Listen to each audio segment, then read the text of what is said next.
We are live. Y'all know what tonight is? Sheroes League. And I'm excited because when I tell y'all I have a group of people that are going to be watching, and the panelists tonight, they're already cutting up. I had to tell them that we were getting ready to go live in a moment. I'm so delighted that you joined us tonight. I want to know where you're watching from. So start giving me your city, your state. We're going to build this audience. And because I love y'all, guess what? Tonight, we're live on Facebook at the same time. I didn't want anybody to miss out on this great dialogue. So as you're coming in, I want you to say what city and what state you're from. And then I need y'all to help me build our Facebook audience on tonight. So I need you to like and share. We got a lot to talk about. We got a lot to do. You know, we got to all center for this moment so that it can still be a learning moment in the midst of everything that's going on. But I know your life is going to be blessed. If you got, I need you to tag your hero. I need you to tag your Shero friends. Tonight is going to be good because it is the Heroes and Sheroes Collide edition. I got the brothers that are going to be sitting in with us. And so make sure that you are sharing. I'm going to make sure that they share it on our church page. And I want us to have some amazing numbers. So let us know the city and the state. I see Greenville, South Carolina's in the house, Atlanta, Columbus, Ohio, Atlanta, Georgia. Let's see who else is coming in. Of course, Humble, Texas is in the house. So I need you to do me a favor. Even if you're watching on the back end private link, I need you to go to Facebook right now. Find us on Facebook. It's Pastor Irisha. And I need you to share it right now. Let somebody know that we are on and it's going to be a great show. I don't want to really wait any longer. I was trying to wait to see how many of your eyes were watching tonight. But tonight, I'm not doing this by myself. You know, if you're going to bring the brothers in, you got to have a great co-host. And so a co-moderator, he is my friend. He is my brother, one of the most intelligent, brilliant minds I know. And so I've added him to this so he can help me moderate this conversation. Can y'all give it up for YPJ? Pastor YPJ is in the house. What up, friend? What up? You didn't have no What's intro going music on? tonight? I ain't had no music, but it's all good. What's up with you? I'm good, It's a lot going on, friend. Listen, going on.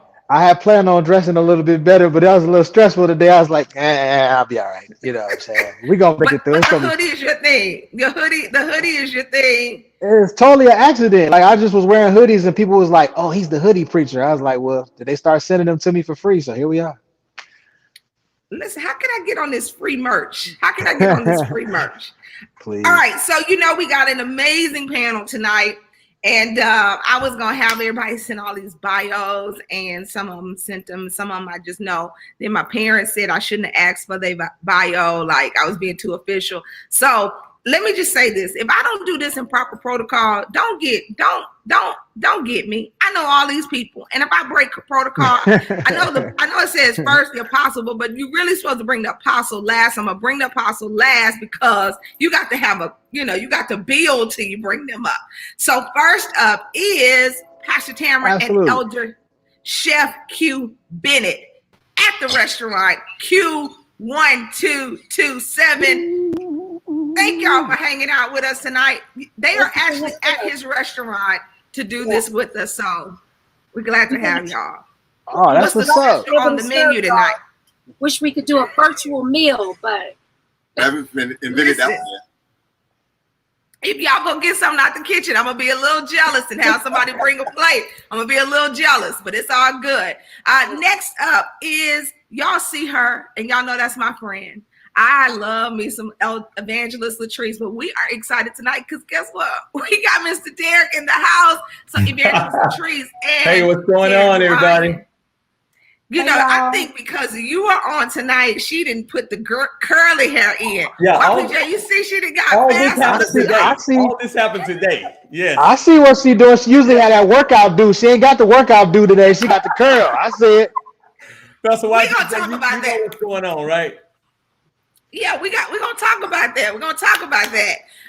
Next up is my brother, and my sister. You know, I feel real special because I could get them on a live. He's been doing story time. He's been praying. He's been doing everything. And I'm so glad that he graced Sheroes League and Danielle graced Sheroes League. So give it up for Bishop William Murphy and Danielle Murphy. Hey, everybody. Listen, I'm just the driver. I'm Uber tonight. He's clowning already. Yeah, I'm clowning already. Yeah. I'm I feel like y'all gonna cut up tonight. I feel like all of y'all got a little cut up in y'all spirit. And I don't know if I'm ready for it. But it'll be a breath. It'll be a breath of fresh air. And last but certainly not least, and the general of all generals who gonna keep us in line, I think tonight, Apostle and Pastor Bridget Hilliard, my mom and dad, give it up. Y'all cute. It's cute. Y'all cute. Okay, so everybody, I am so delighted to have you all. What that mean? What does that mean, son? It's a slow clap. That's whenever you clap slow, that's more important. That's more important. Yeah. Gotcha. That's funny. Well, let me welcome you. Do this to me. How did I let them put me on this thing? With a t-shirt. It actually was your idea. With a t-shirt it was on. your idea. Yeah, And my dad has a t. With a t-shirt, Dad, you have your Sheroes supporter t-shirt. So it's and the ladies have I am Shero, and the men have on Sheroes supporter. I'm not gonna let William Murphy tell y'all, Bishop Murphy tell y'all what I did, because he's gonna put me on blast. But we're gonna take care of it. We're gonna take care of it. It's not his fault. He's not being the extra only child tonight, like sometimes. I want to hear what happened. I want to hear. They sent me a too small shirt and told me I need to lose my COVID weight. So I can wear it when I can get in it. That's what they. Oh God. Okay, y'all, come on, let's get serious. I need you all to tonight, because I am so honored to have each and every one of you on here. I decided normally you have to register for free to get into the back link or private link for Sheroes League, but tonight, to have all of you on, I had to put it on Facebook tonight. So we're on Facebook, and there's a private link on YouTube. And then of course people can go catch the rebroadcast later. So tell us a little something, because I was going to try to do all these formal introductions, but I'm going to start off with Pastor Tamara. Just introduce you, and I just call him Chef Q. Like we just call him Chef. So introduce yourselves, and then we're going to get into this dialogue. We're going to have each one of you introduce yourselves, and then we'll go into some hot topics. He said, make it good. Sacramento, California is where we are this 2 weeks to celebrate 20 years of pastoring. Wow, unbelievable. This is my oxygen. This is my oxygen right here. We've been married. We just celebrated 17 years. He is a bona fide bomb.com chef. He's been in the game for about 20, 25 years. I think our biggest thing, we've got 4 kids. I call them 2 bonus kids that were his, but I raised them, and we have 2 daughters, but one big family. We just opened up our restaurant in December, and it's going extremely well. Very proud. This is what we do. I think, in all honesty, since we opened the restaurant, so he hired me as his general manager, which was a joke, but I got him. So I run the front of the house. He's had a ball seeing me out of my norm. So I run the front of the house. He runs the back of the house. And I think what I've appreciated is that I've seen a true match made in heaven, if you would, because he genuinely loves to cook, and I genuinely love to entertain. And it's the exact same thing that we do in ministry. So I'm the server, but he dishes it out. And we can keep talking about more about what I see that God have done in our lives. But that's who we are. Love what we do. That's my oxygen right there. I love it. I love it. Next up, Derek and Latrice Ryan. Evangelist Latrice. Look, I'm Tracy tonight. I'm not going to be Evangelist tonight. I'm going to be Tracy tonight. Oh, what's going to happen after this show? Well, no, just playing. Uh-oh, we lost them. I lost them. Okay, so when they come back up, we will get them back. So in the meantime, Bishop Murphy, go ahead and introduce yourself. Pastor P, then we'll figure out what happened, or Dustin them. Well, this We'll is get the Sheroes League, and since I'm the armor bearer, I'm going to let Pastor Danielle introduce us. I hope I get the oxygen level. He is clowning tonight. Oh God. I am Pastor Danielle Murphy, and this is my husband, Bishop William Murphy. I'm not your oxygen. It's the shirt. As you can see, he's the laughter in the group, and he keeps us laughing. We've been married for 20 years now. Wow. And pastoring the Dream Center Church of Atlanta for 14 years now. Millions didn't make it. Yes. Wow. So we're so excited to be here and share with all of these wonderful people that are on the panel. I'm so glad to have y'all. You gonna really be the armor bearer tonight? You did good at Inner Circle when you were her armor bearer. That's what I'm saying. I'm transportation. I have a service heart. That's why I'm here tonight to serve. He does have a I agree with that. Hey yo, I just want to say one thing. Everybody talking about oxygen. I guess my ex-wife was my carbon monoxide because it didn't work out. Here he go. Really? Here he go. Really? That's what we doing tonight. Is the Sandman present tonight? Yeah, they doing a lot, you know, curly hair and oxygen and you at home. You know, it is some single representation on this panel tonight, but it's all good. Of course, now Apostle and Lady Pastor B, can you introduce yourselves, or do I have? Oh, y'all all point to the Sheroes tonight. Yes. Mom, Dad said you have to do it. I saw that. So we are Apostle. He's Apostle Ivy. I'm Pastor Bridget Hilliard. We were senior pastors of New Light Christian Center Church, which we founded 36 years ago up until 2018. So now we are in more of evangelical role, which we're loving our restructured life. We have been working harder since COVID-19 than ever, but we're loving every moment of it. We are honored to have the opportunity to be on the Sheroes League with Senior Pastor, because she is just doing an amazing job. We have been married for 45 years. October. Yes. So he is he's not my oxygen. He's just everything to me. He is life. He's everything. Are you gonna have facial? Are you gonna pantomime every emotion out tonight? He's single. He needs something to do. Help him, Lord. Okay. All right. Well, my time is very valuable, so let's get really, you know. Come on now. Let's do what we got to do. Pastor YPJ, introduce yourself. Are we gonna get? They already know who you are. Yeah, they're working on it. Pastor P is she's getting it taken care of. Pastor P helps me out. Pastor YPJ, introduce yourself, and then we're gonna get into some of these questions because Chef has to open up the restaurant tonight. Pastor YPJ, Senior Pastor of Faith Alive. Let's do it. Let's go. All right. So, you know, I've had the Sheroes League about women who lead, who have a voice. And in talking to Apostle was like, you need to bring the men together and do something with the men to show that men actually do support women having a voice. And every week it shouldn't be just women. So I was like, yep, you're right. So I've asked Pastor YPJ to co-host with me. And of course, we have all this wisdom here tonight. So I'm going to throw out some questions, jump in. Some may be directed straight to you.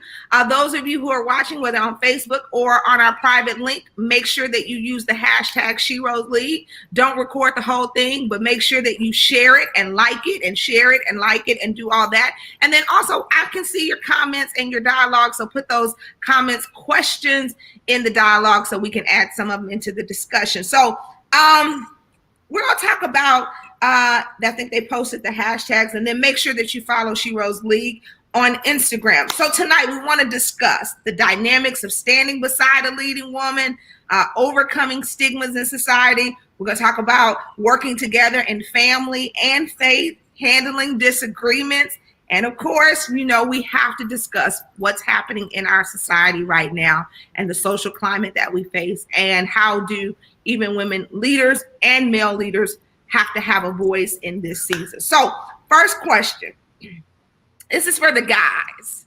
How have you, or what are some ways that you as a hero support the Sheroes in your life? What are some ways that you have, you know, you decided, okay, this is my role of support. I heard Bishop William Murphy joking earlier, like, I'm her transportation, I'm an armor bearer. But how did you really support and really push, you know, sometimes it may be a pushing, sometimes it may be a nurturing her in her voice, her calling, her assignment. What have you done? Well, I'll take a shot at it first. I think it's based on revelation. I think you first got to have a revelation of the equality that God has established in his word. And once I think you establish that, then it's now, what is your partner, your mate, what is it that you sense you can help them do instead of pushing them into something you want done? What is it that you see in them that you can help, and how can you help? But I think without the revelation in your heart, you can't be long-term in your commitment. So, I've been able to do over the course of time is, okay, when I first started, Lady Bridget was kind of like sitting on the sideline.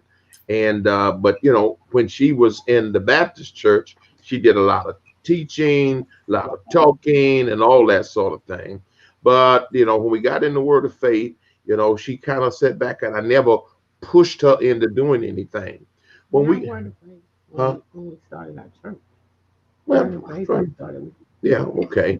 But my point is that the more we got into Word of Faith, and you began to see the partnership between Dodie and Brother John, Fred, and Betty, that we've said, okay, I think you start seeing more of what you wanted to do.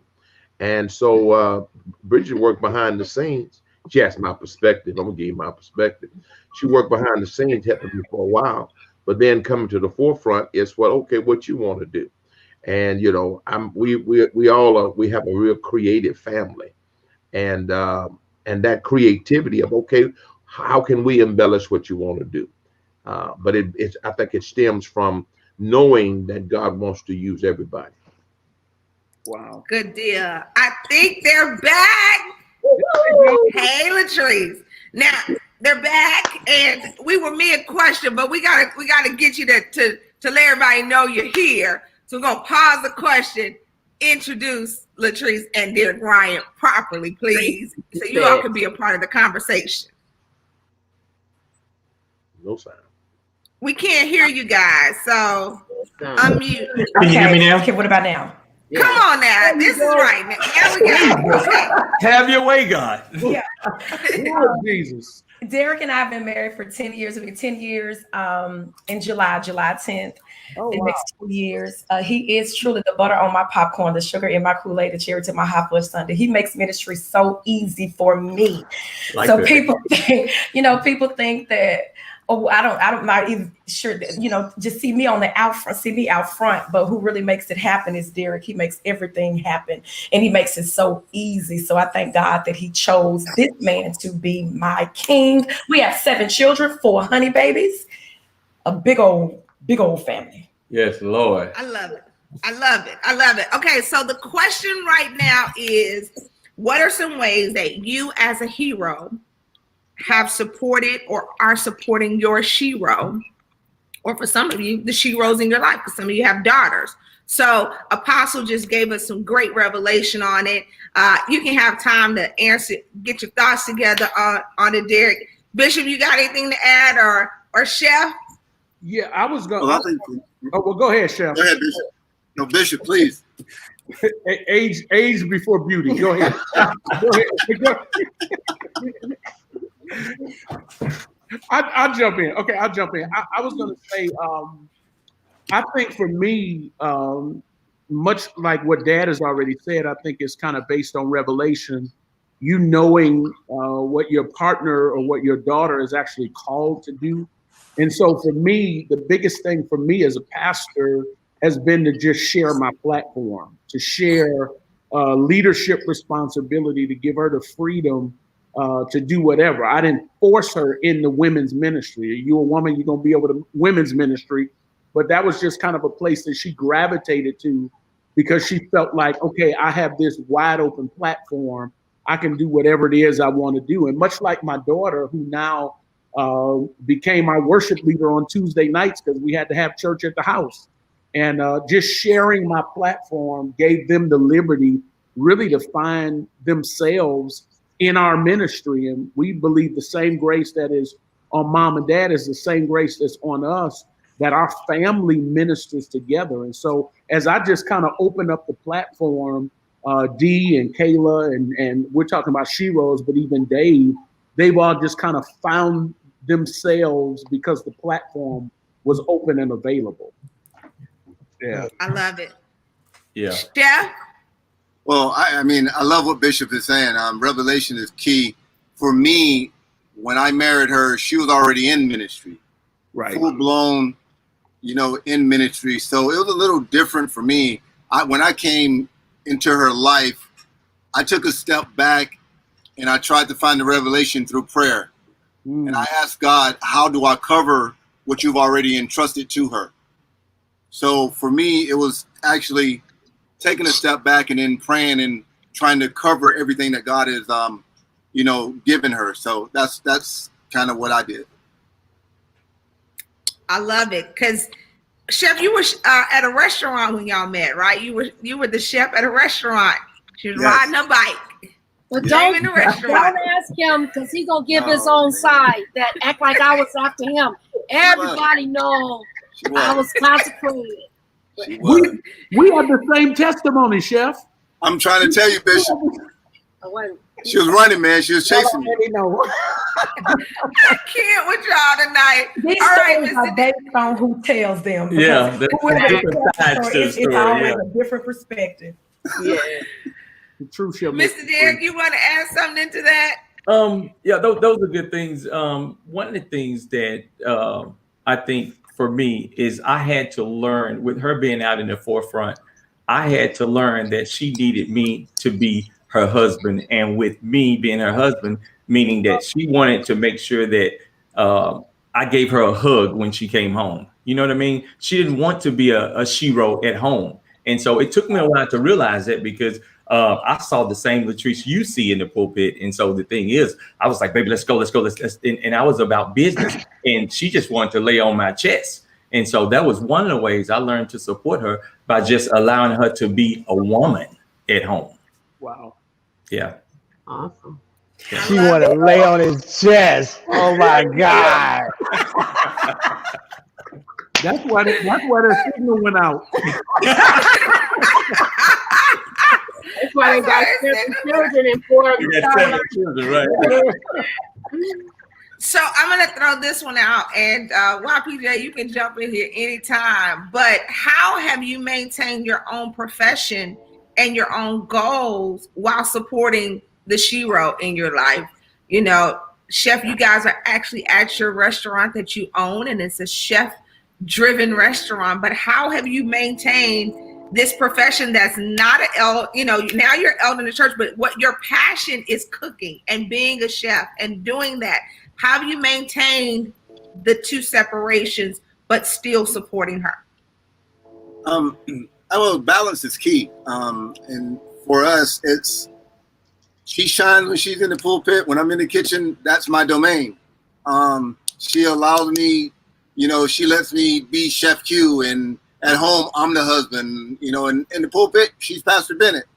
And I think the separation is key. But for us, it was just coming together, talking about, hey, this is my domain, and trust me, she don't bother me in my kitchen. But it was just, talking it out, and I do my thing. That's my gift. That's my talent. That's what I do.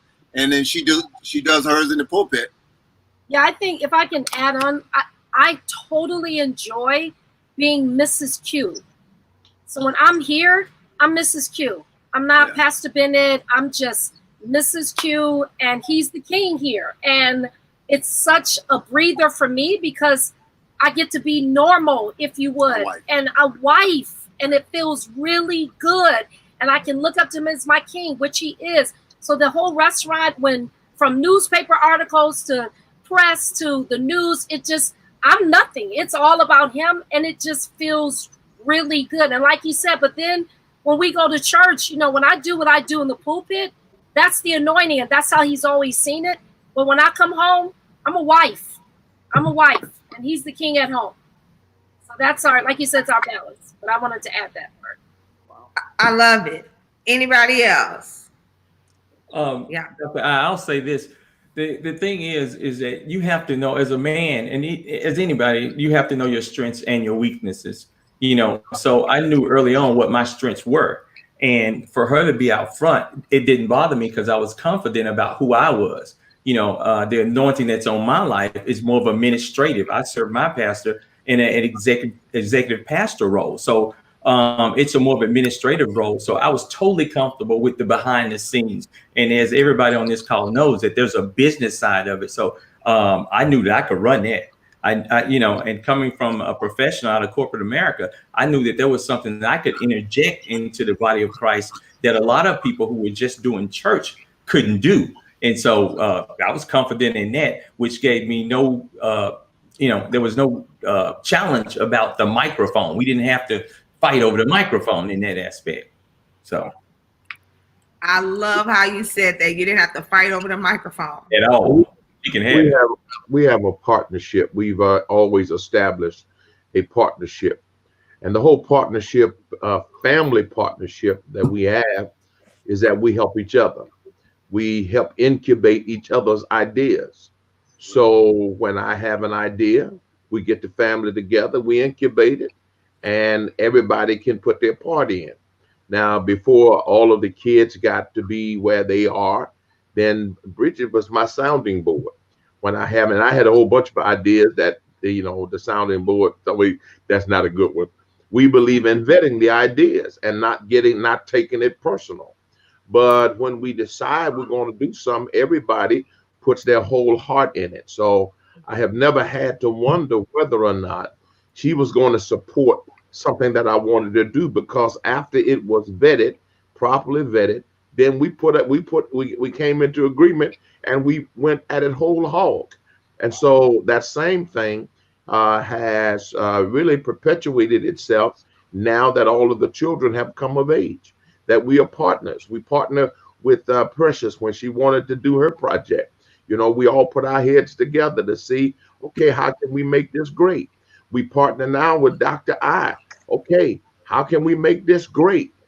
She has a team, a seasoned team behind her that and everybody's pushing her, and nobody feels they're being left out. And as a person, in the family comes up with what they want to do, we all get in and push. We push Terry and Tina now in their anointing on their lives. We're pushing Ivan, and that's what we do. So we never feel that we are losing by pushing the other, because I know when I need somebody on my team, I need somebody to push me my ideas, they're going to do it. And I think that's the balance that we have. And we actually enjoy seeing each other succeed. That's good. That's good. You got to enjoy seeing the other person succeed in their calling and their assignment. Jay, you look like you over there in deep thought. You got something. No, I'm looking at Apostle's face. Now that I work for him, I be knowing his facial expressions, so I know what he be thinking when he ain't saying it. So I'm tickled by the fact that he like, y'all better hurry up. That's what he thinking. Don't tell. I already know. But I do got a question, though. The question that I have is actually for. I have a question. Not I do got a question.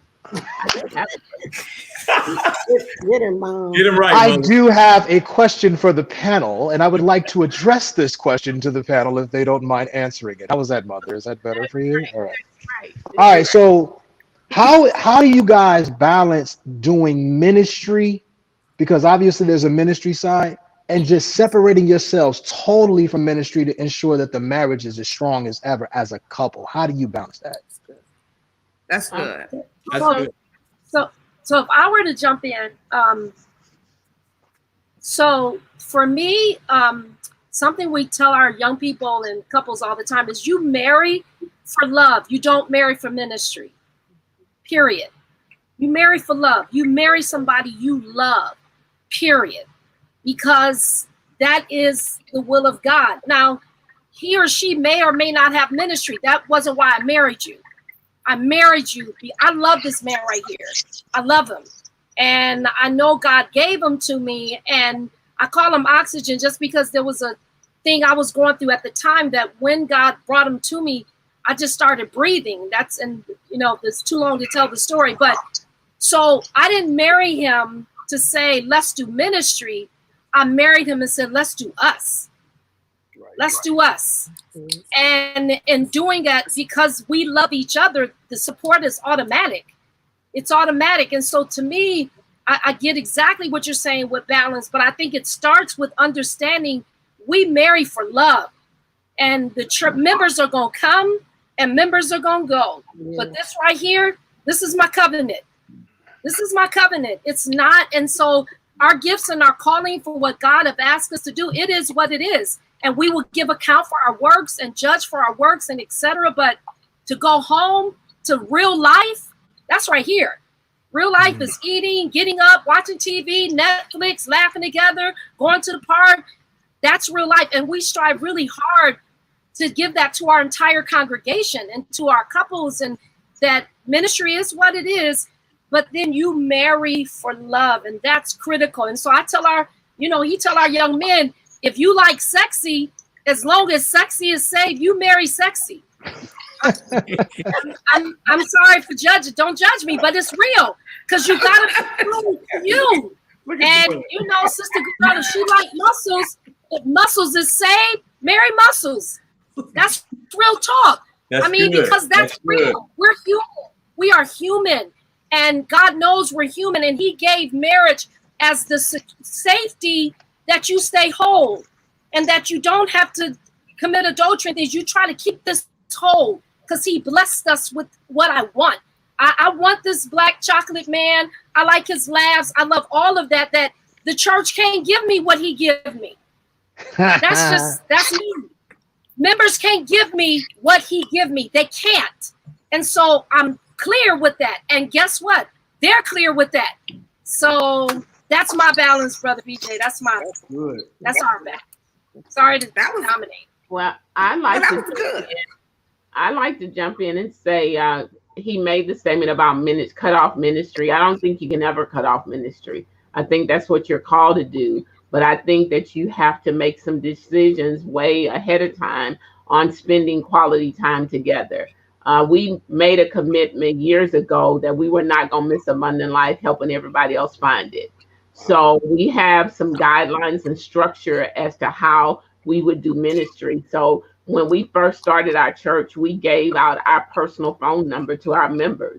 And then we gave them instructions on how to use the number. We said only call us in case of emergency. And an emergency is a life or death situation that cannot wait until the next business day.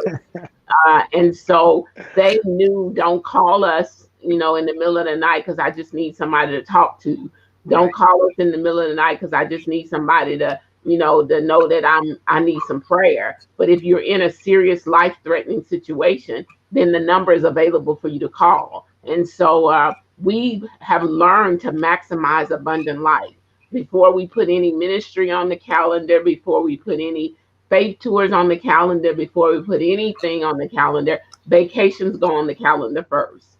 There are some non-negotiable dates that go on the calendar. My birthday is a non-negotiable. I don't take any engagements on my birthday. I don't take any engagements on birthday week. And when birthday weeks are violated, you're going to understand that you shouldn't have violated it because it's a national holiday for me. So and those are the things that we instituted years ago. And then so I don't think you can ever just cut off ministry because that's what we're called to do. And so we don't ever get to the point where, we can't talk about church. We can't talk about this. On vacation, we take our laptops. On vacation, we take our our phones. So we are always available to the office. We're always available to emails by way of emails, but we learn to enjoy life when we're together. So I think the balance comes when you set up guidelines, and some guidelines are non-negotiable. I love that. Anybody else? Yeah, I was going to say, 14 years ago, we connected to mom and dad, and so we kind of learned from the best. And so, same grace that when we get ready to plan our church calendar, birthdays go on first, not just my birthday and her birthday, but our kids' birthdays go on the church calendar because that's important. Our vacations go on the church calendar. That's important. And then, of course, we work hard and we play hard. So, yeah, so we follow that same example where, our family, especially now during COVID, we making it happen. This room right here, they were joking about it, but this room right here, this became our sanctuary for 2 months. And so my son was on the sound equipment. My daughter was leading worship. I was preaching and she was praying. But we getting ready to take a break. We get ready to take a break because Bishop. You have to be intentional about it. And so, we follow mom and dad's example. And of course, we grew up in a church where, it's like you just church. And if you can find a break, you find one. But we followed a different example now that we're not finding breaks, we're planning breaks. Right. Dad says all the time, you're the one that's got to live in your future, so you might as well plan it. So It's all about being strategic and about getting ahead of it because, church gonna always be here. And if you die, they're gonna have church, go to lunch, and get another pastor. Exactly. That's it. Yeah. Doctor, I remember years ago, there was a pastor who would never take vacation. He would never take any time off because he's always like, my members need me. My members need me. And so Bishop said, well, what happens if you die? What are they going to do? And so he said, I know they need me. I can't take a vacation. Well, he died 43 years ago and the church is still going on. Still going Wow. on. Yeah. Absolutely. I mean, I think you got to have balance and you got to know your marriage. Like you got to know your marriage, you got to know you, and you got to the same energy that you put into making sure your ministry and your church is great. You got to put that same energy into a relationship to make that work because relationships are not easy. They require work. They require attention. I grew up watching you come in from church and still fixing dinner for dad. And if dad wanted, now he's, chef. I got a name for him. He's a new chef. He's a Chinese chef. Yeah, I'm trying to think of the name for it. Chef Ben. I just maximized the moment. I was geared on. I couldn't go to the Chinese restaurant. I taught myself how to cook Chinese food, and I'm good. And he cooks literally something Chinese every day. I'm good. I'm good. Yeah. We coming over there next week. Yes, we'll see you. But I only cook for me and her. I don't cook for them. Really? Only cook. That's his picture of his food. He says, I do share my food. I share pictures of my food. He shares pictures of it. The whole thing about ministry ought to be fun. Absolutely. And ministry doesn't stop at church. Ministry is a part of developing family relationship. Yes. And so, as I say, others always get the overflow of your relationship with God. So that has to be the same way here in a marriage. I get the overflow from her relationship. She gets the overflow from my relationship. So ministry goes on even at home. Now, what Bridge said earlier about how we set guidelines so that the members don't take quality time from us, yet they still know that we love them. Right. And we make the statement. I make the statement when people joined the church years ago, Dr. Icon has continued, we will provide the necessary staff to meet your spiritual needs. Yeah. So we don't grow a church with them thinking everybody can hang on us. Right. We establish in their minds that we may not be the one. In fact, I used to tell them, I will not be the one to come to the hospital I'm not going to be one. I got a person hired that's going to come and he's going to pray for you or she's going to pray for you. So we established that so we could have quality time with each other and at the same time not forsake our calling.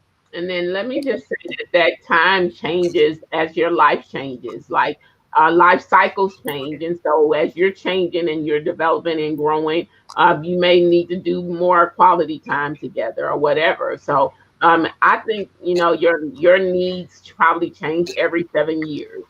What you needed when you first got married, you may not need it anymore. What you needed when you were married 14 years, you may not need it when you're married 21 years. What you needed when you're married 21 years, you definitely probably don't need it when you're married 45 years. Yeah. And so it's always giving that understanding the evolution of each person, because not only is the shero evolving, the hero is evolving as well. The man and the woman are evolving and having those necessary conversations. We got about 20 more minutes, and so because Chef is opening tonight, so I want to make sure we make these next 20 minutes count. What have you done to overcome some of the stigmas? And I think we kind of talked about this, but there is a stigma, and I love how Latrice always, this is my first time really talking to Pastor Derek, and I apologize, but she always makes sure that before I met him, I knew he was the man. He is the man. He is the man. Whether you I go on and they on the popcorn. Yeah, that's what she said. So what have you done to overcome some of the stigmas in society that have tried to place on men and women supporting each other? What have you intentionally done? Like even with Pastor Tamara Bennett and Chef Q, there's a stigma like that your husband, if you're a female pastor, if you're a female leader, if you're a female evangelist, you got to have the husband in this box. Oh, he don't preach. Oh, he don't take a mic. How have you intentionally overcome the stigma so that you can flourish in your assignment and support each other? So I think for me, because in my upbringing, I was raised very traditional.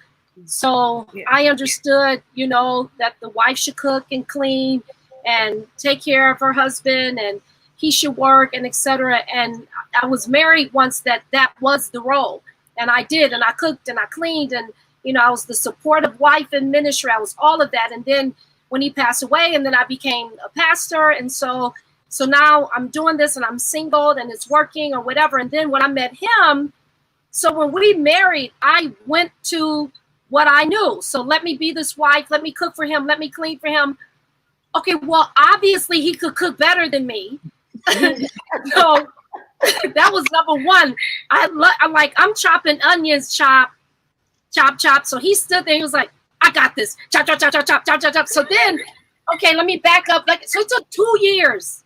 2 years before I would do anything cooking because I was so intimidated.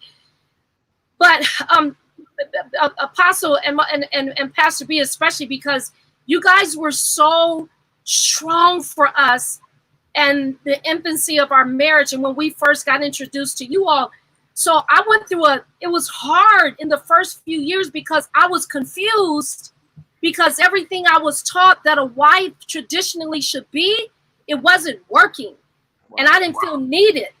He could do everything. He was raised by a super bad mama that had 17 kids, 16 boys. Whoa. So his mama raised him and told. Go ahead. What'd you say, Mama? I said she's the real Shero. Yeah. You see? And she taught her sons that your wife may get sick or something. Y'all need to know how to do everything. So all of his brothers, they're self-sustained. So I was confused. Well, at the same time, I think the irony was at the same time, he is at a women's church where he had only been a part of men pastors. He was a backslider at the time, but God saved him through our ministry. So it took a minute for us to say, why are we trying to make something that's not us? Let's just be us. And so He can do everything I can do as far as domestic stuff, and we were okay to just be that. So I think many times, definitely in the church, we have to be so careful to not put what traditional family or things in a mold, because I can't apologize for my gift and he can't apologize that he does what he does. So because of that balance, when men come to our church, they see a real man. They don't see a wimpy man. Y'all know what I'm saying. They don't see a man. They see a man handling his business. They see a man sitting up in that pulpit being blessed by God and then wrapping his arm around his boo and walking out the door. They see a wife that, that's real talk. And they see a wife that when they come home, I'm a wife. I'm loving him. We talking. So I'm extremely grateful, because when I saw mom and dad, when we met them, and by you having daughters, Bishop, and that there was zero intimidation with you having these beautiful, powerful daughters and wife that you was back in the ministry, that kind of made him see some things that, you know what, we can do this. And so I'm grateful that even within our ministry, we got strong families, strong brothers, and it's okay. And I was going to ask the question, mom and dad, that because of your example, would you say you see that duplication in your congregation? Because we do believe it is about family, and you, the two of us, you have to come together and find out what is the strength of each other and just let it be. Yeah. So our kids, they like my fried chicken, they like my mac and cheese, but everything else is their dad. They like my fried chicken though. They like your fried chicken the best. I love it. Anybody else on this? I'm gonna shift to the next thing. I always got something to say. I always. I don't want to dominate. You understand? But I go back to Revelation until a person can get a revelation that in Christ we are one. There's neither male nor female. Until that revelation registers, you will always be intimidated by the tradition. Got it? So like everybody was saying, when God told me it was you're gonna be the pastor. Well, why? She's a woman. Well, why not? If the way God looks at it, sons and daughters will prophesy, but see, you don't believe that. You don't believe sons and daughters will prophesy. You believe sons will prophesy and daughters will sing. That's all you believe. But I can't let that impact me. So, and the same thing is, I'm not intimidated that, God told me you to be the pastor. So we spent time talking to you, training you, and you bad. You just simply bad. I mean, and y'all know what I mean by bad. That's my generation term for what y'all call it now. Dope. He's dope. Yeah, whatever y'all call it. But see, so I'm not intimidated by that. I wouldn't intimidate it. And so people think I must be sick because at in the middle of my prime, I obeyed God and gave her the baton. Well, I mean, that's their problem. That ain't my problem. So I don't let it bother me. You follow me? I don't let it bother me. I love what I see God doing in the whole Sheroes and women. And you got to understand, it had to be revelation, because I was raised traditional. Right. I was raised where all a woman could do in church was read the announcements and sing in the choir. Did not come close to getting up in the pulpit. How dare you approach the pulpit? And listen, I'm a little boy preacher, and they had so ingrained that into me that I went to a Methodist church. Methodists always had the women preachers. If there was a woman in the pulpit, I wouldn't even go up there. I ain't sitting up there with her. I mean, that's how I was until God. Until God gave me a revelation. Isn't God's got a sense of humor? Somebody that was, a stalwart against women preachers. I mean, I almost tore my church up one time by talking about women in leadership when they were trying to get a woman mayor. I mean, I almost tore the whole church up. Got it? Didn't God have the sense of humor that now he would have me championing the cause of women in kingdom leadership? Wow. And Dr. I think that a lot of it, whether you're married to a leader, a minister, or a pastor, a female pastor or not. I think in a marriage relationship, there's always that distribution of labor. You have to decide in the relationship, what is that person going to do? Because when Apostle and I got married, he was just like Chef.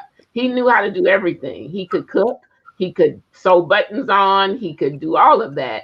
And so I came into the marriage not knowing how to cook. I couldn't cook. My mother was an amazing cook, but I never took the time to learn how to cook because I was always the studious one. I was in books, reading books and all of that. So Bishop made the assumption, because my mom always cooked his dinner when he came over at night, she would have a steak, a baked potato, vegetables, all of that for him when he would come to our house for on his lunch break, because he worked at night. So she would cook for him. So the first day we got married, he thought surely I could cook. So I go in the kitchen and I'm trying to cook the breakfast, and I cooked eggs and grits and bacon, and it was horrible. And it's so not only the distribution of labor, but being honest in the relationship. So he looked at me and said, I can't put this in my stomach. It wasn't as calm as it is now. I could have been. That's what I was. But the bottom line, he was honest, because he said to me, he said, if I eat this today, you're going to give this to me again tomorrow. So let me show you how to cook. He said, let me show you how to cook. So he basically showed me how to cook. And then over the course of the years, of course, like you said, I would cook. I would come home in the early years, come home, cook, take care of him, do all of that, set the table, do all of that. And then, of course, as God began to prosper us, then we would go out to eat. And then as the girls left home, of course, you guys all got grown and left. And so it was nobody here but me and him. So it's no sense in cooking. I think I don't, even though I can cook, I don't like to cook. So I figure if a restaurant is open, we may as well go to the restaurant and let the restaurant cook for us. So during COVID, of course, we can't go to a restaurant. So we've learned to enjoy cooking at home. He loves Chinese food. I'm not going to learn how to cook Chinese food. So he's learned all of the recipes and stuff that he wants to eat. I'm in there supporting him in the kitchen, like, yeah, that looks good, you know, and I'm going to taste stuff. I'm not going to eat all. I don't even eat all the Chinese food that he cooks because I just don't like it. It's just too much stuff, too many ingredients going in it. So, you know, hey, he might say, well, instead of Chinese food today, let's do a hamburger. So, hey, I'm going to cook a hamburger. Or he'll say a steak, or we'll do fried fish, or we'll do fried shrimp. But I mean, we've learned how to balance it.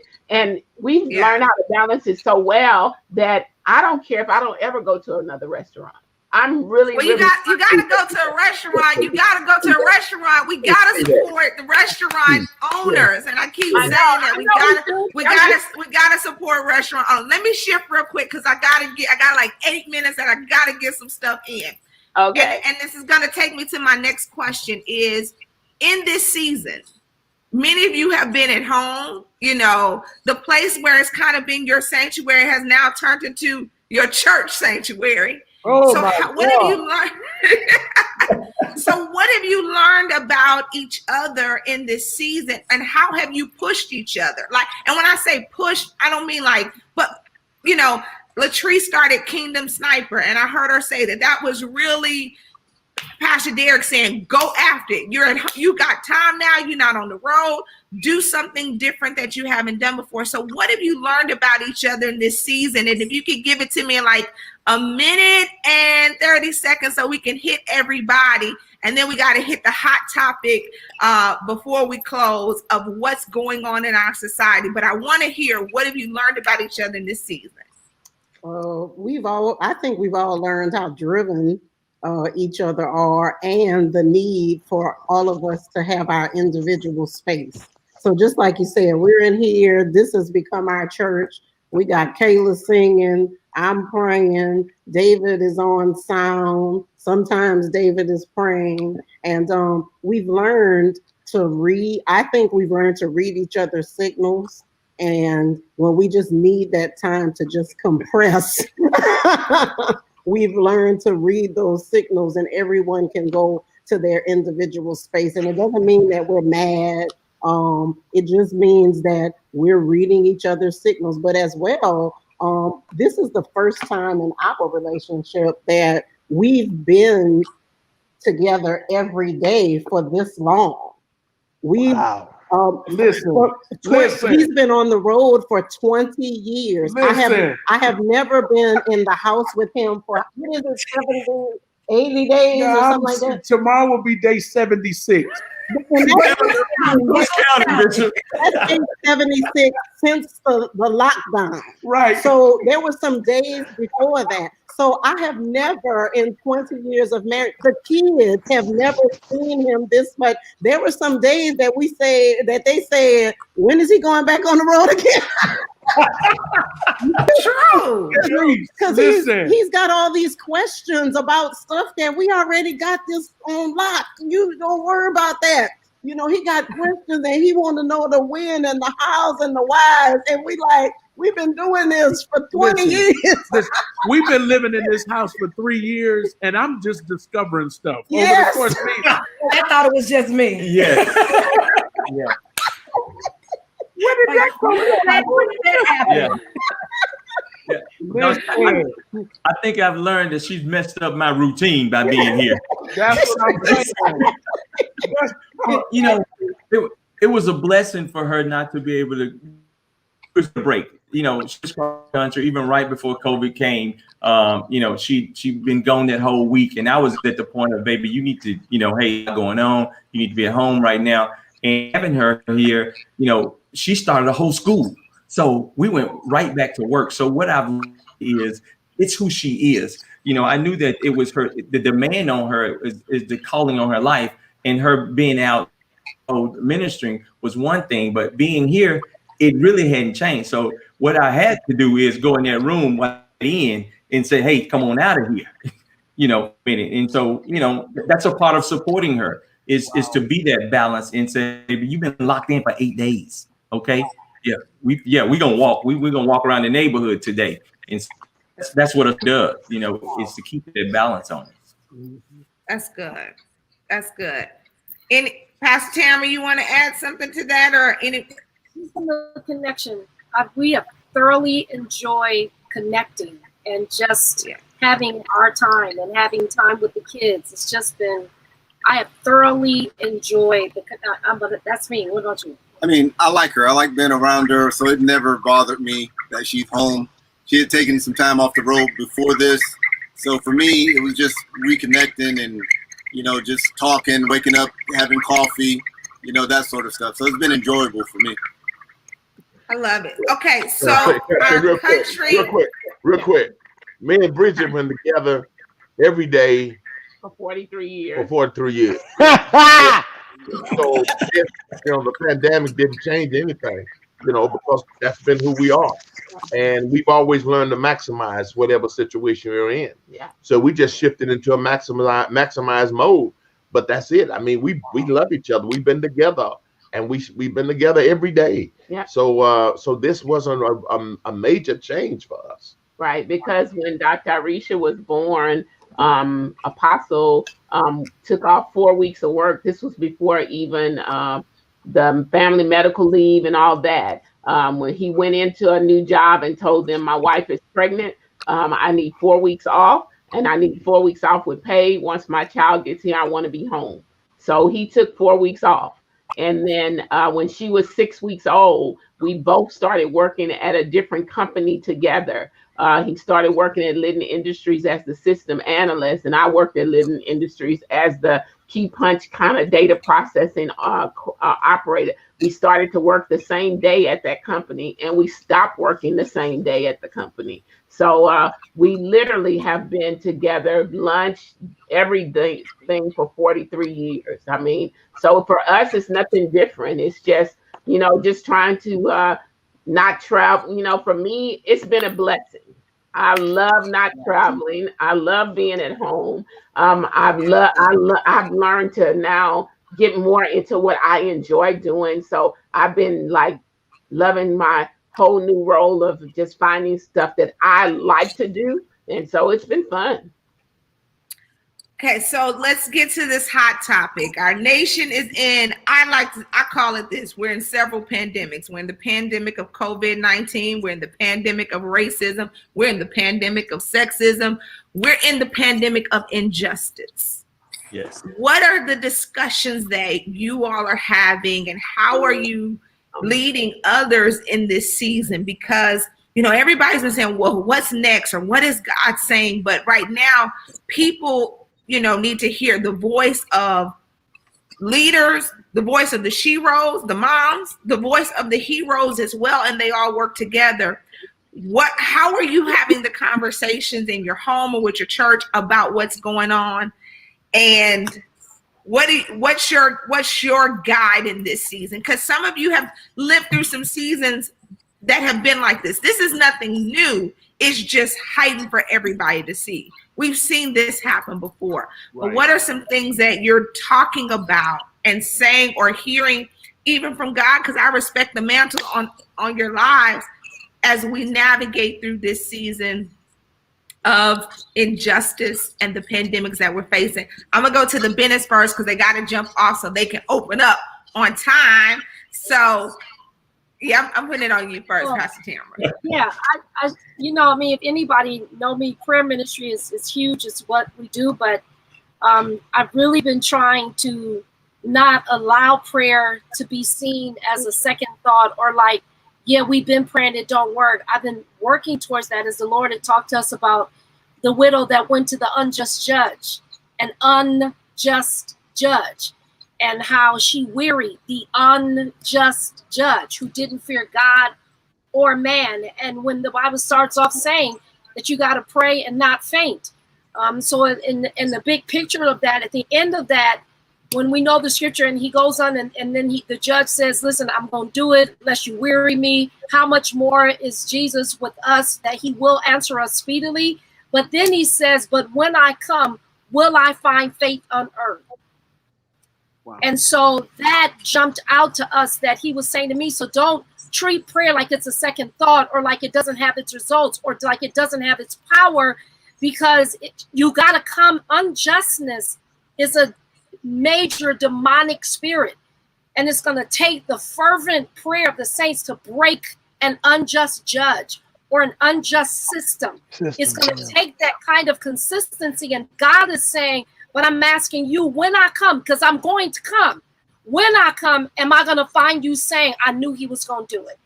And so the way that he's catapulted in our heart is that it's the same demonic Pharaoh that the children of Israel had, and God promised, I'm going to deliver you. And he said, look at this demon, because this demon you see, you'll see no more. And I've got to stand and believe that God can break systems, and that God can break government, and that we have our weapon of prayer, that we can't faint. The world can faint, but we can't faint because we know the power of prayer. And so that's been us. That's been the stance that we've been taking within our house. Outside of that, let me just say this. Our restaurant is in a 98% Caucasian community.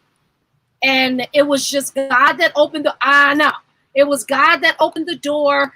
I can't lie, in this environment it's been like, but the support and the intentional people that are coming in saying, we got you, we don't want you to leave, we support you, it's been phenomenal. And so that makes us know that I can't put everybody in the box. You know what I'm saying? That I can't allow that hate to jump us, or to make us feel different about people. Y'all know what I'm saying? And it's going to take prayer so that we understand an unjust spirit is not easy to be broken, but it can be broken. I love it. It can be broken. Have a great, successful night. I'm saying just everybody else stay on, but we want y'all to have a wonderful night. Thank you for joining us and being transparent. And I can't wait to get to California to have some good food at the restaurant. Where do we meet you? You know, you, my girl, I'm so incredibly godly proud of you and watching your growth and your transition and what you're doing. You know, we're here. We're always here. To my entire family, mom, dad, you know, what are their words to say to all of my brothers and sisters? Thank you. This has been a true honor. And So come over. Let me feed you all. We should all come to California and go to the restaurant. So I agree. Pick a date when we're coming, and then we're gonna come stay at that house that's in that neighborhood. So yeah, you know what to do. Yeah, let's do it. Let's do it. Yeah. Love you guys. Thank you very much. Love you. Love you. All right, Pastor YPJ he has a town hall meeting tonight. You know, my friend is on the front lines. He on the front lines. So you want to share any thoughts before you go help the people? And you know, I know everybody's pulling on you and asking you, but give us something, Jay. In simplicity, I think it's very important for us to stay in faith. The reality of it is we're wrestling against something that is being fueled by a principality, even though it's manifesting in the natural. Right. And if we only take a natural approach, we'll ultimately be defeated. But the Bible says to resist the devil and he will flee. Prior to it says, submit yourself to God. So if we submit ourselves to the will of God, we have the backing of heaven, which is prayer. Then you mix it with the resistance, which is protest. So prayer with protest against a principality can push it back. When the principality is weakened, the system is weakened. So we can't just take only natural approaches, even though we need natural strategy. It takes a great deal of faith to depend on heaven's army. If heaven's army doesn't exist, we already lost. So for those that don't believe in the intervention of supernatural power, then we're in trouble. But I believe if we continue to push, press, pray, and protest, we can push back the principality. That's good. I love it. Give the people something great at the town hall. All right, who's up next? Who we gonna go to next with this question? How are you handling? Y'all put the Ryans back up for me. Perfect. We had to reset the screen. So who's going up next? I'll say this. The one thing that's consistent with everything said tonight is intentional. It sounds like we're all, and I have to hear that everybody on this call and the people that are in ministry on the front line are being intentional. And I think the other thing that's consistent is prayer. During these times, we're here to forget about God, and they're leaving God out of the conversation. And prayer has to be in the conversation. For me, I need to see men pray. I need to see men. We've had our big mamas pray for us. We've had the apostle pray for us. We've had bishop pray for us. It's time for men to and I think he wants to hear our voice. And that's the only way that we transform, you know, because right now we're conforming. And okay, March there is, and there has some prayer in there to change minds. That's how we transform. Minds are transformed, and prayer is gonna be the vehicle that gets us there. And if we leave that out the equation, then we're wrestling against something totally different and something natural when something is gonna take us in a chokehold, and that strong man will hold us unto this next section and surpass. Wow. Yeah. Yeah. And I think with us that we've been encouraging people to make sure that they have faith, but that they have works as well. The Bible says that faith without works is dead. And so while we're lifting up our voices in prayer and worship and warfare, we're also encouraging people to use their voices to do whatever they can do, whether that be by going to vote. On yesterday, I posted something online that said, you know, you lose the right to complain if you don't vote. So don't vote, shut up. You know, so at the end of the day, you know, we have to begin, trying to teach people that whatever your sphere of influence is, that you have to do your part. Right. Because we need to be integral in shaping the moral fabric of society, being connected to policymakers. And we have to make sure that people use their voices, not only spiritually, but naturally as well. Absolutely. Absolutely. Well, I guess I'm the last one, huh? I think first of all, we have to get a perspective on it, have a proper perspective. Every white person is not, every white person ain't a black person killer. Right. So we have to get that, so we don't adapt an attitude that everybody's against us, because they're not. And right now I have all of my, not say all, but pretty much a lot of my white friends are texting me, letting me know how much they love me and all that sort of thing. And praise the Lord for it. Something I haven't heard from a long time. They won't let me let on. So that's good perspective. Then there is the prayer element. Prayer is the launching pad for our faith. But when we're in faith, we have expectations of the wisdom of God and a plan of action. Our plan of action, of course, is to protest. In Proverbs 31, that's what it tells us, that we have to speak out and we have to speak up. So we ought to protest. Wow. But then we don't just stop at protesting. We can't let our protesting spill over into violence and burning, but we got to go to the voting booth. So we got to go to the polls. And that's the thing. We got to go to the polls because, I'd like to see all of this energy, all these young folk who are out, Black Lives Matter and all of these young people, black and white out there. I want to see them go to the polls in the same masses, because that's what's going to take to put the right people in office that we can hold accountable to change policy. Policy has to be changed. And then you don't just vote them in the office and say, now we've done it. No, you got to participate. You got to participate. You got to hold them accountable so they'll understand, if you don't do it, we're going to vote you out and put somebody else in. If you don't do it, we're going to protest against you while you're in office. So it's that participation so we can change the system. And the system has to be changed, but it's not going to be changed by just waving a sign. And then following that has to be the perseverance, staying on top of it. Because, what the keepers of the system are counting on is after, Brother Floyd is put to rest, and after, whatever happens with the policeman, that murdered that kid, then they're hoping that you go back into your same old, same old, and forget about it. Yes. But if we keep the heat on with some perseverance, we're going to see change. Yeah. Awesome. Yes, sir. I love it. I saw something today, and I think a part of it, and Apostle has said it all, but it's also the education of our generation that's coming up. They have so much energy and emotions, but many of them are not educated. Just today, I saw a young boy that I'm really close to. He gonna get a call because he said, and this is why I don't vote. And I'm saying, don't say that. Like, don't say that. Then I saw something about a popular celebrity who said that they never voted because they had a criminal record, and they thought because of that criminal record, they couldn't vote. And so he didn't realize that his record was expunged and he could still vote.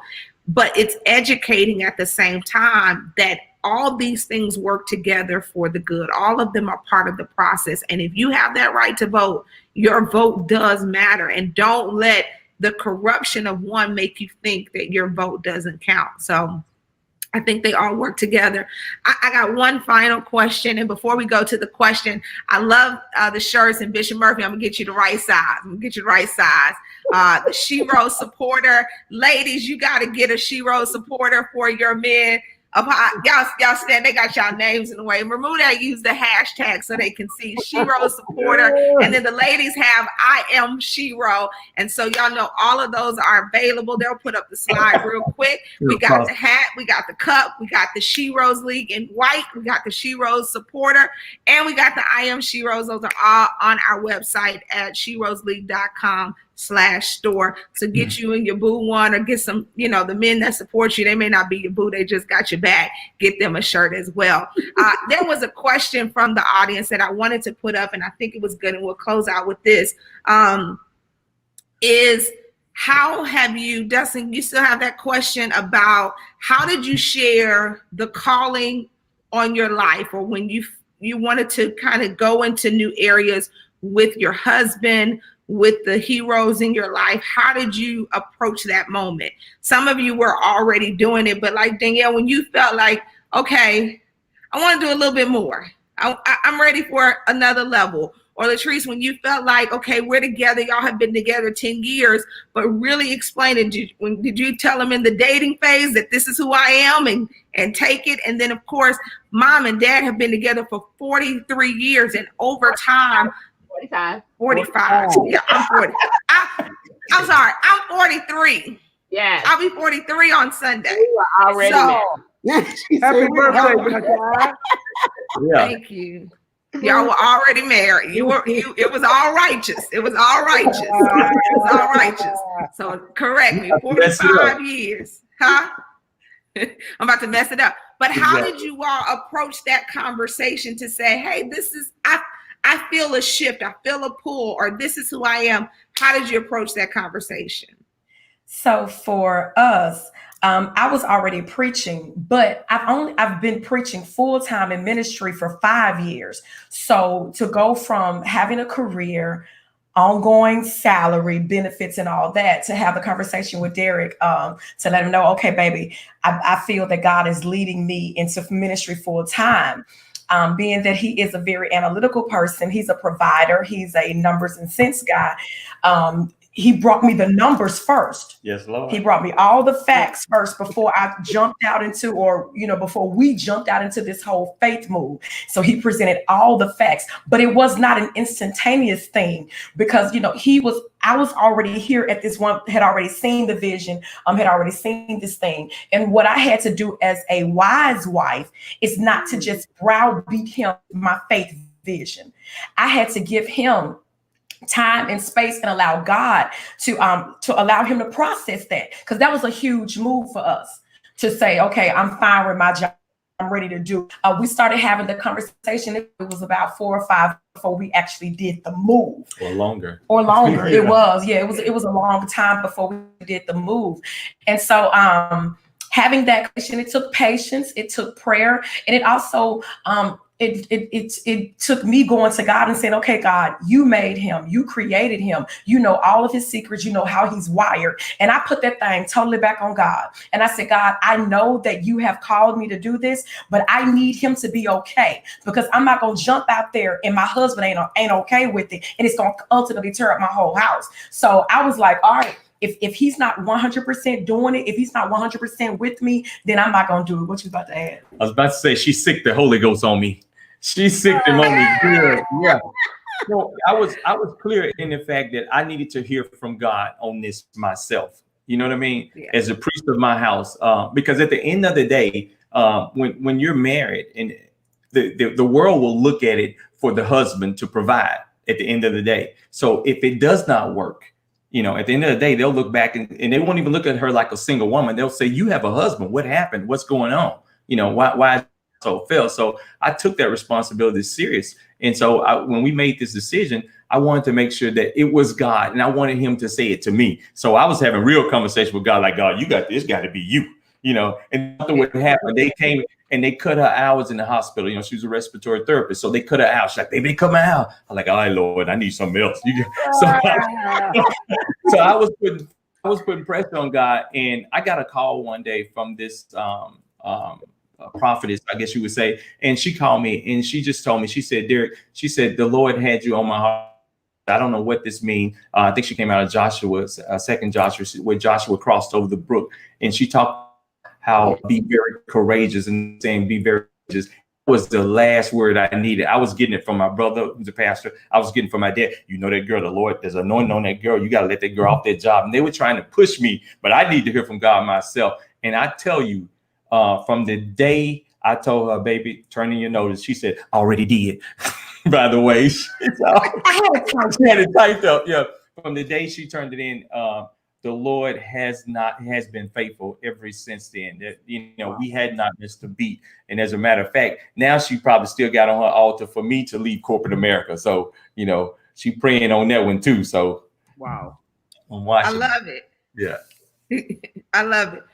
Wow. Bishop, Danielle. Well, I don't know. I think that I think we've kind of always been on one accord. Of course, he's on the road more than I am. I think there's been a couple times in ministry that there were some things that I was doing that, of course, when you first start a ministry, because we planted the Dream Center, everybody was just doing whatever needed to be done. And I just think I'm just pretty candid. So I just think I said to him, okay, I don't want to do this anymore. I don't feel called to this. I don't feel called to that.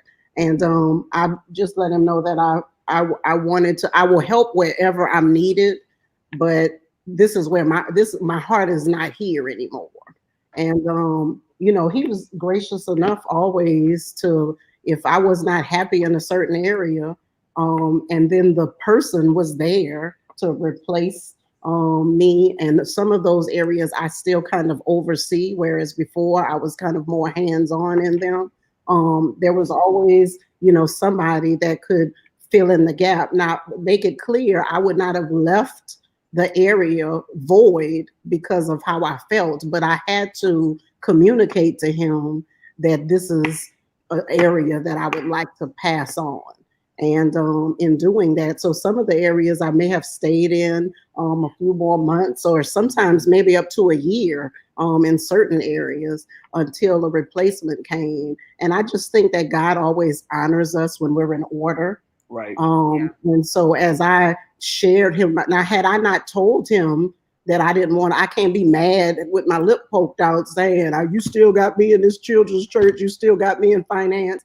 I had to make it clear where my heart was and where my heart wasn't. And then we both had to pray and really trust God that there was going to be a person that could fill that gap. Yeah, I was gonna say too, Dr. I, a mom said something earlier that came back to my heart while G was talking. We're in a different season of our life now because David's a freshman in college.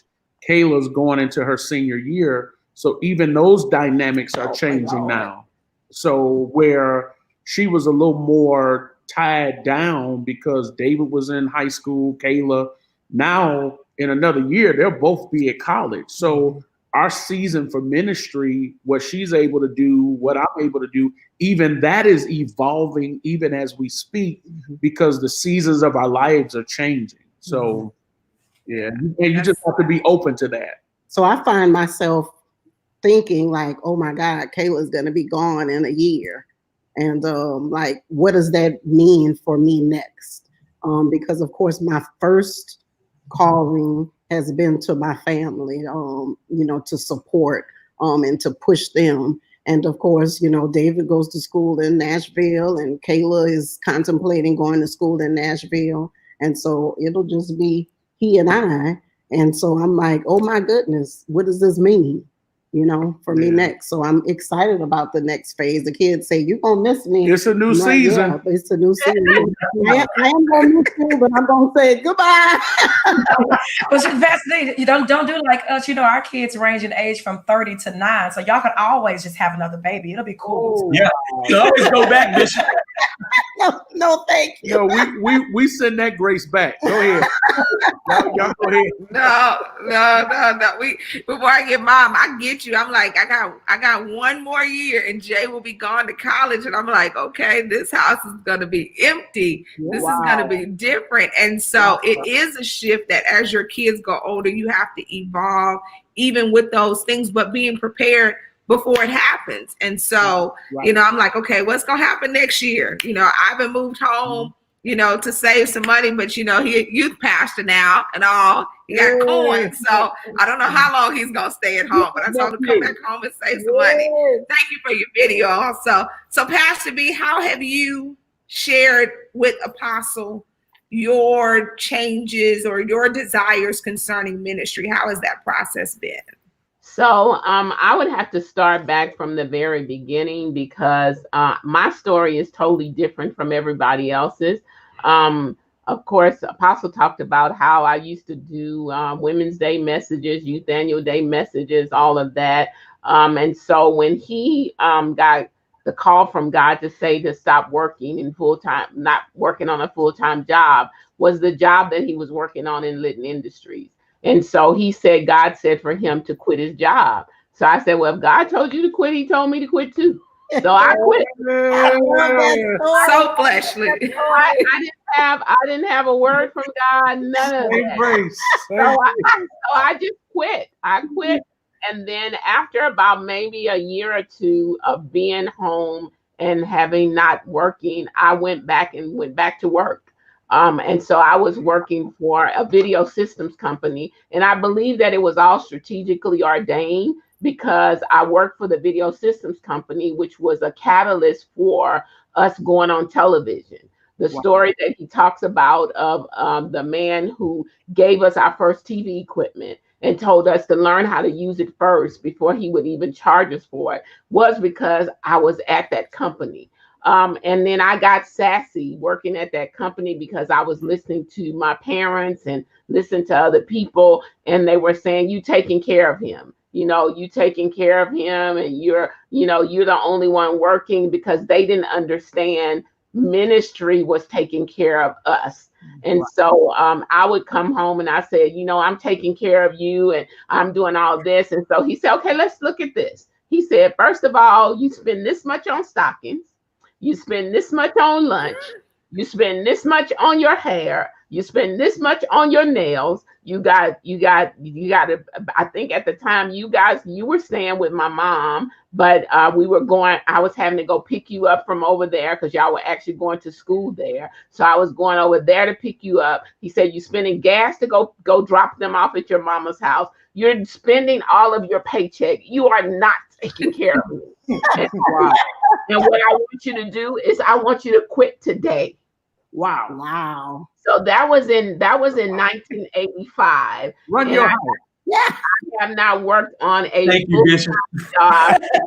full-time secular job since 1985. So that was actually I stopped working when I got pregnant with Prashia. So 84, he told me quit today because I was. And so he said, no, you're not taking care of me. He said, God is taking care of me. Wow. And so he said, quit today. So I went in, I gave my notice. And of course, I had to do I think a month's notice for the position that I had at the company. But I really, with all my heart, I believe that was the job that I needed at the time, because I learned so much from working from that company. I learned about video systems. I learned about accounts payables. I learned how to reconcile bank statements. I learned all of that, which was vital for my initiating in the ministry. So I started in the ministry doing the things that I did for video systems. I was the accounts payable clerk. I was the accounts receivable clerk. I would reconcile the bank statements. I did all of that. And then after we grew and things started growing, then I started training people that could do my job. I used to do the personal ministry. I used to do the counting of the offering and all of that. And so I began to train people. And then, of course, as God raised you guys up to be older, I started pouring myself into Tina. So Tina began to do all the things that I did. And so I think, to me, Tina has been the best student, because just like Dad poured into you for you to be senior pastor of the church, I spent probably 10 years pouring myself into Tina. And so right now I have to do absolutely nothing as far as the accounting department is concerned except oversee. I just, make sure things are done when they're supposed to be done. But it's all evolved over time. And then, of course, in this restructured season of my life, I think one of my greatest joys is to be able to pour back into the life of other young girls. I've always done it. Even when we were in the little Termite City building, I had a pageant in that building with girls.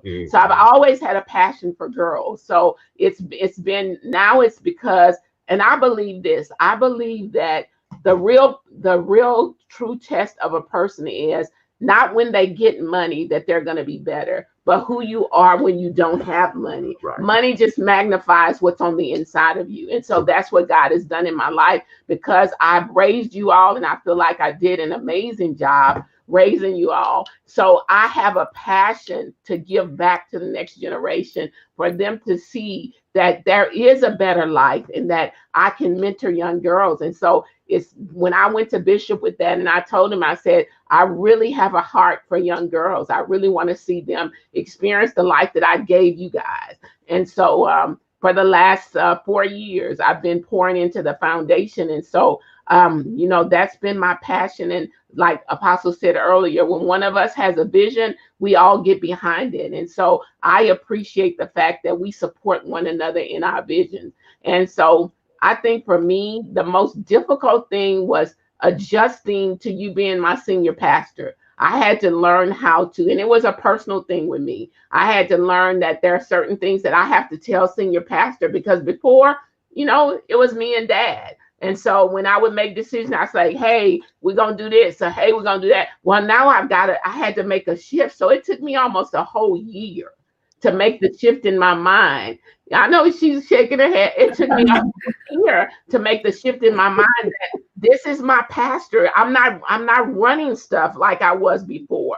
That even though I'm the founder and the co-founder, my senior pastor has the final word. And so that was the biggest adjustment in the 45 years we've been married. It took me literally a year to adjust my mind, adjust myself to say, I got to go to my pastor. And so now, Doctor, I will tell you before I do anything, before I make any decision, I say, Pastor, I need to talk to you because I need to let you know what's going on right now. And so in the whole 45 years of marriage, I think that's been the greatest adjustment for me.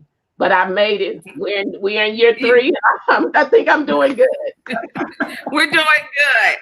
I don't know if Apostle is going to add something to that, but as we get ready to close, I want you all to start thinking about a final thought. I want to say thank you. Thank you for the friendship, the brotherhood, the sisterhood, for supporting this whole movement. And when I called it, when I texted you all said, sure, right away. And so I want to definitely say thank you. You blessed a lot of people. But I do want to ask Apostle this question since Pastor B brought it up, because he has to balance a lot of Sheroes. Yes. Like he's got mom, he's got me, he's got Pastor P, he's got Pastor Tina, and having all of these Sheroes. What are some of the things for people who have like daughters or who have, maybe they've got their wife and then they've got, another Shero, like a boss, a female leader, or at their job. But how do you balance all of the Sheroes so that you remain, of course, the hero, but keeping them all in balance? Well, I believe for whatever situation you're in, you have the grace to handle it. So it's never been a pressure to me. I have no pressure. I am a disciplined person.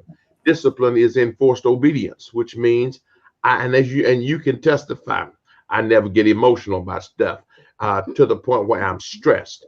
I am passionate about vision. I'm passionate about things, but I don't let stuff bother me. I just don't.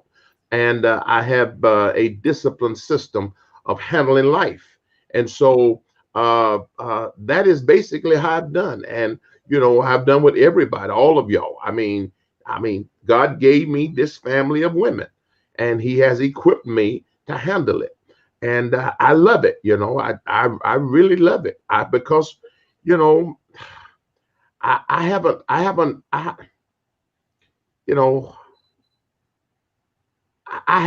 haven't missed anything for just having a bunch of women around me, bunch of girls around me. Wow. All y'all do what y'all want to do. I love y'all doing what y'all want to do. All y'all care for me and take care of me and pamper me. I'm the king around here. I love that. I love how all y'all treat me. So, I've become, I think I am the balance when y'all can't agree. Right. Because y'all understand, I'm going to call it the way I see it.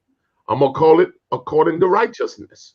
And so, that's it. So, when there is, and we're not like a family where we're all walking on clouds, on the holy cloud all the time. Folk get in their feelings. Folk get in their flesh. Folk, we have disagreements. And we have the family meeting where we get together. And they know Dad's going to call it the way it is. He's going to call it the way it is. And then after it's over, I have demonstrated. Let's move on. We don't have to let a disagreement sour the whole relationship. And you all have watched me do that. And I watch you all do that. We cannot agree on something and working it out, while we're working to get in a place of agreement. But we don't let that spoil the relationship. And that is why I think we have such a genuine family relationship. And, you asked me to close it out. That's what I'd say. I want a closeout statement. Yeah. And that's my closing out statement. Yes. Is that it's one revelation that if a person gets, they can flow in life. You must give the other person, the overflow of your relationship with God. If that's done, that settles a whole lot of things, because now you don't let perceived imperfections in others throw you off track. Wow. I love it. Now I know how y'all are. Y'all want to come behind the apostle, but somebody got to come behind the apostle. No way. I'll come behind the apostle. I'm gonna say that before it was even popular, that apostle has always been a girl's dad. He has always been a Sheroes supporter. Of course, we talked about earlier about how he, in his earlier years of ministry, he didn't believe women were called, but when he made the shift, he made the shift. And he has been a Sheroes supporter from day one. Wow. So, and then I would like to say in my closing comments that we can become better Sheroes when we stop competing with one another and we stop comparing ourselves with one another. One of my lifelong mottos has always been comparison breeds discontentment. If I will just stay in my lane and do what God has called me to do and stop comparing what another Shero is doing, stop comparing what she's doing, then I won't be discontented in where God has me. So I believe that we can build each other up and we can support each other if we would just not get into the competition realm. One of the things that my mom raised me on, and I tried to raise my girls on, don't ever get jealous about what somebody else has or what somebody else has gotten from another person. Like I raised them to say, if I buy one of you all a pair of shoes, you don't need to get upset because I got a pair of shoes for you. Your shoes are on the way. So you don't need to get upset. You just need to celebrate your sister. And so I think the Sheroes League is probably the best thing you could have ever done to celebrate and put on a platform women of God, because there are so many women of God that God is using in this season, in businesses, in ministry, and in every area of their lives. But if we could just get to the point where we are celebrating one another and not condemning one another. All right. That's awesome. Two things. One is that every Shero, I believe, has heroes behind them that push them in ministry. So I'm grateful for men of God in my life, such as my father, my husband, Dad Hilliard, Bishop Morton, who saw something in my life and pushed me to that point. And so I think that every Shero has heroes behind them. I'm grateful for that because I've been in a place in ministry where I was told what I could not do. So I thank God for men of God that tell what you can do. And secondly, I believe that real characteristic of a real Shero is that she pushes other Sheroes. So just to tag along to what Mom says, that if you really are a Shero and if you really want to call yourself a Shero, in order to walk in that, you have to push other women, other people to be all that they can be as well. So I can cheer Dr. I on, or cheer my sister Latrice on, cheer Mom on, or whoever on, and Prashia, grateful of what God is doing in their lives, because I believe that a real Shero is going to be able to celebrate and push other Sheroes. Absolutely. Yeah. I love it. Latrice and Pastor, you got anything to say? You gonna just let them drop the mic? Yeah, y'all put the apostle on here. I was so glad that and honored, Dr. I, that you'd even have me on and even recognize the people who support the Sheroes. So thank you for that, and thank you for the love that you guys have shown my wife, Apostle and Mother. She loves you guys, and so I know her. She doesn't open up to everybody, and so I appreciate that. But I think the thing that's consistent here is that as Sheroes, I think you should continue, and for those who are listening, you should continue to push other Sheroes. And right. I've saw my wife do that. I remember when she first got off the job, one of the things she did was she started a conference, and at that conference, she would have women come into the conference, and we still do it at Unshakable Faith. She has these women come in, and because she knew that they needed a platform, instead of building one for herself, what she did was she made a platform for these other women. The Lord opened up doors that she couldn't even imagine for her. And there was not a plan. The plan was just to open up doors for other people. And the Lord turned it around for her. So if you're a Shero out there listening to this, then that's what you should do. Encourage your sisters and stop fighting them. Wow. I will say this one thing. I just thought about that when Derek said this. I am so grateful, as Pastor Danielle said. It's so, I can't remember who quoted it, but the quote is, the Black female is the most unprotected person on the planet. But I thank God that when we have heroes, like, my husband, Bishop, Apostle, that just makes that myth untrue. That we have men of God, strong men of God, to protect us, to cover us, to encourage us, to push us, and who's not threatened or insecure by or as Derek says, fighting over the mic. But they understand that God has graced us and they allow that grace to shine. So this is amazing. And thank you. Happy early birthday, friend. Happy early birthday, friend. I got one other question for you, Doctor. Now, the last time, it wasn't the last one that you had, but the first one that you had, I think you were supposed to do some kind of online dating. Something was supposed to go on. What happened? You talking about me time? Oh yeah, Jazz is trying to give me the virtual date. Yeah, Dr. Jazz, how'd that turn out? Wait a second. Follow through on that commitment. It's another show. It's a negative. It's like, no, it's a negative. And Mom and Dad, their ears are tuning up because they're trying to figure if I'm gonna say something. Yes, always about that. Don't do it. Don't do it. I never even talked to you about who you dating, who you thinking about, or none of that. I don't monitor that. So I'm saying it because folks think I do. Yeah. Folks think I'm controlling, but I'm not. I don't bother with that. That's your business, My whole thing is I'm gonna obey God. God told me what to do. God didn't tell me to wait for you to find a husband and then turn the church over to you. I had one pastor tell me, because his son is single, and he said, I'm waiting for him to find a wife. And then I said, well, now why would you do that to him? I said, so now you're putting his destiny in the hands of a woman. Wow. I didn't see it like that. That's what it is. You saying until he find a woman that you approve, then you're gonna do what you believe God told you to do. So I know that's it. I mean, she's a gorgeous girl. She's an intelligent girl.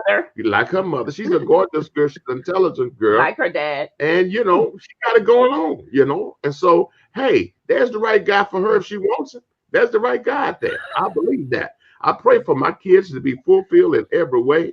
And at the right time, the right guy going to come along, sweep off her feet. She's going to just love him. And it's going to be all good. And he's going to be her hero. Sorry, this is I don't get into that.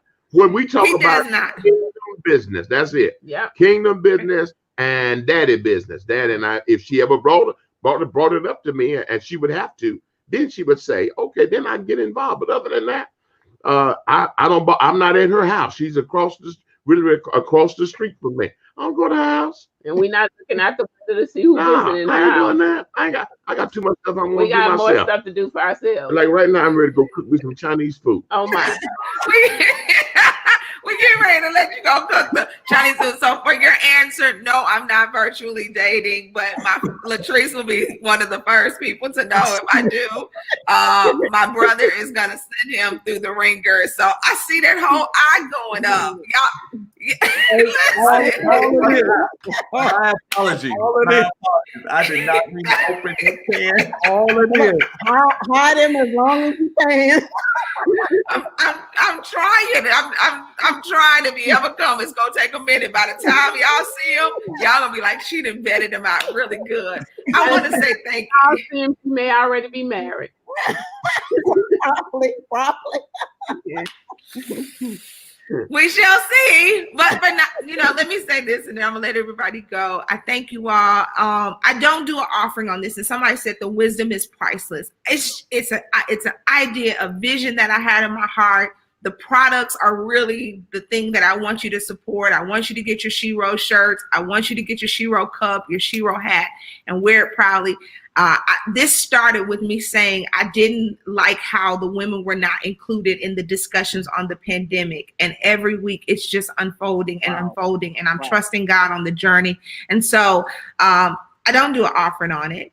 It wasn't what, it was something I just said, I want to have a discussion, and it's been opening up every week. And so we've got more to come, but definitely get your Sheroes League stuff and get your gear and your wear at SherosLeague.com/store.